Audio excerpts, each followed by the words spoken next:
Chapter 15.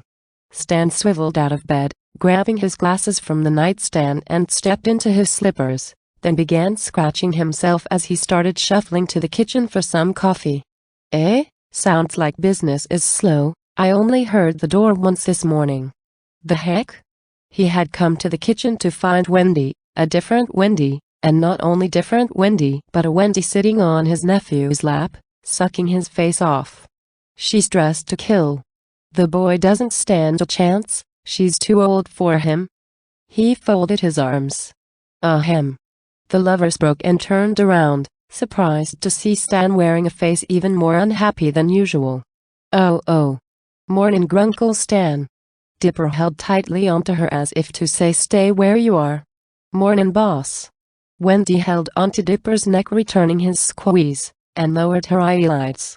Show them no fear. Never let them see you sweat. If you want me to stay your boss, we gotta talk.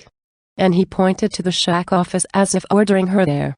Dipper slipped his arm under her leg and tightened his grip with the other arm and stood straight up, lifting her out of his way, Wendy letting a yelp out with surprise at his sudden strength. Then he put her down, standing her up so he could stand and turn to face Stan with an equally unhappy look.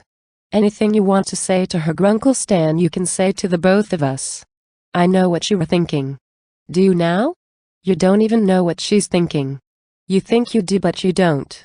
Wendy felt insulted and crossed her arms. She leaned forward. Do you have any idea what you're talking about? But Dipper placed an arm in front of her. I got this, Wendy. Dipper, she's 3 years older than you. You think this is gonna last? She's had more boyfriends than the shack's got termites. That's it. Listen, Grunkle, if we want each other, it's nobody's business but ours. But your business is my business as long as I am your legal guardian at the moment, and you're underage. Wendy chimed in again, pushing Dipper's arm down. So am I, but you hired me without a work permit. Stan frowned even more if it was possible, but said nothing. She turned to Dipper. Sorry, Dipper, it was too easy to pass up. They smiled at each other. Okay. And he winked at her. Then he turned to Stan, but now his face was pleading, and his voice lighter. Grunkle Stan, this girl of my dreams gave me my first kiss. Would you deny me that? And she'll give you your first heartache, kid. That's what I want to deny.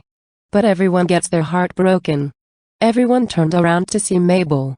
She ran to Dipper and Wendy and, grabbing their hands, placed them together, hand in hand. I should know. You didn't stop me from my first kiss from Ramondo, or my date with Norman, or keep me from having the whole crew of several times upstairs. Dipper deserves the same chance, Grunkle Stan. Stan looked at Wendy, still frowning. Wendy, you be careful with him, got it? Here we go again. She let go of the frown and relaxed her eyebrows, almost pleading. Stan, he will probably get tired of me before I do. I'm done shopping around. He's just started. Wendy, I'm not shopping. She turned to face Dipper so Stan couldn't see her far eye, which she winked. Let me handle this one. He nodded. I know, Dipper. But Stan needs to be reminded what it was like to be young. I remember girls like you who I loved dancing with, loved the same jukebox music, and were really hitting it off. Until a long-haired psycho hippie Romeo came by and poof. Gone. Mabel and Wendy looked at each other in new understanding. They went to Stan, one on each side, taking his arms. Mabel spoke first. I'm sorry, Grunkle Stan.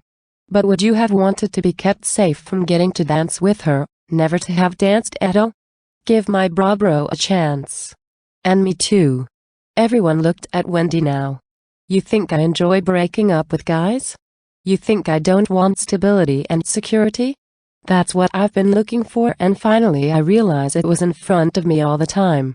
Through bad and good, Dipper has stuck with me, even when I was dating other guys. Please don't deny me the guy that can finally still my restless heart.